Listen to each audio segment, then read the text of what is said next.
Have you ever wondered what's really going on inside the mind of a tyrant? How do they justify that kind of absolute power to themselves? Well, today we're going to dive deep into that very question.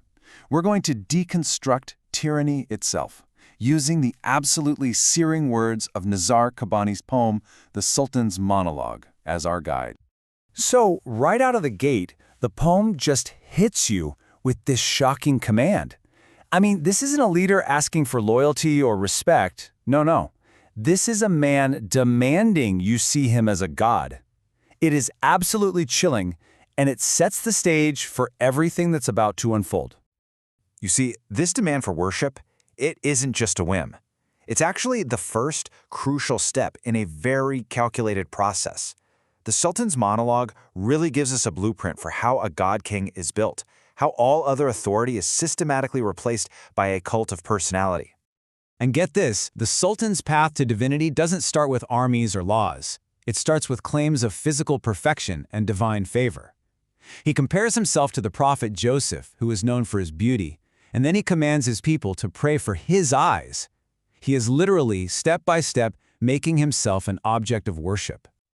So you might think this is just pure vanity, right? But it's so much more than that. It's a strategy, a deliberate one. He claims he's physically perfect, that he has some kind of prophetic destiny. He's basically lifting himself up above all of us mere mortals. And he's not just asking for you to be loyal, he's demanding you worship him.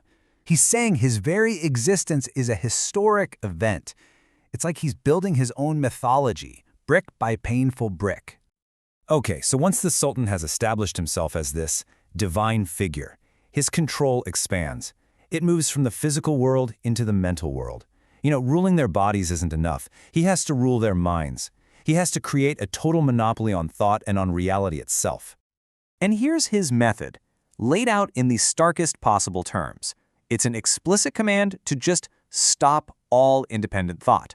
Don't read, don't write, don't even listen to your own music. He will become the one and only source of information, of culture, of emotion. He's essentially turning himself into the central processor for an entire society.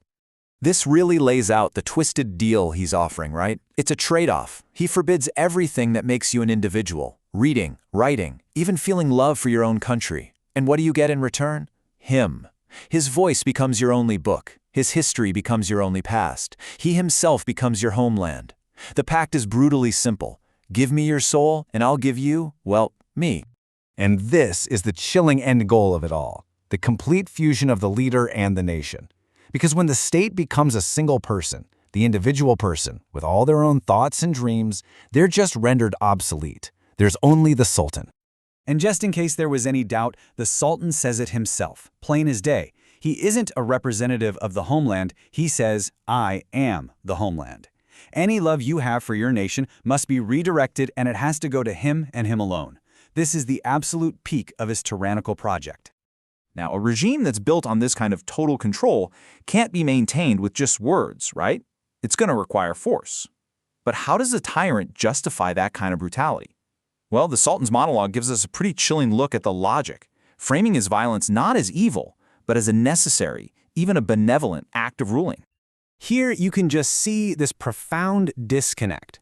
In one breath, the Sultan is the most just. He's a healer of the sick. And in the very next, he's boasting about inventing the gallows and crucifying his own people. Now, this isn't just hypocrisy. It's a worldview where justice and cruelty can coexist because he's the only one who gets to define what they mean. And here it is. This is his core justification, just laid bare for all to see. The logic is, well, it's terrifyingly simple. His violence is purely preemptive. He tells his people not to worry about his tyranny because it serves one purpose, to stop them from ever rising up against him. It's this endless, vicious cycle, and it's all fueled by his own deep-seated paranoia. So, we've seen this portrait of absolute, unquestionable power. But the poem is about to take a really surprising turn. There's a revelation coming that reframes everything the Sultan has said so far and reveals the hidden truth about his reign. I mean, after building an entire world that revolves around him, a world where he is God, king, and homeland, is the Sultan actually free? Or has he become a prisoner of the very system that he so carefully created? And then Bam! The big reveal, this stunning admission. I am your jailer and I am your prisoner.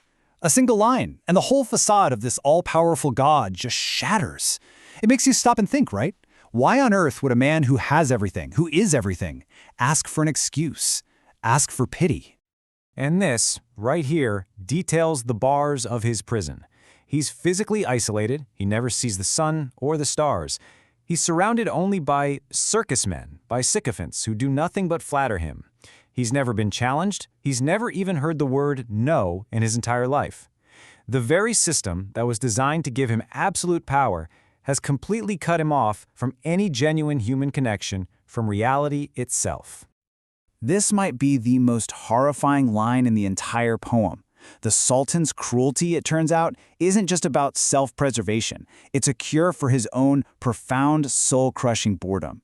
Trapped in that gilded cage, surrounded by a population he's been taught to see as nothing more than sand, inflicting pain is literally his only amusement.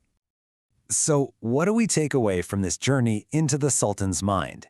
This isn't just a poem about some fictional ruler from long ago.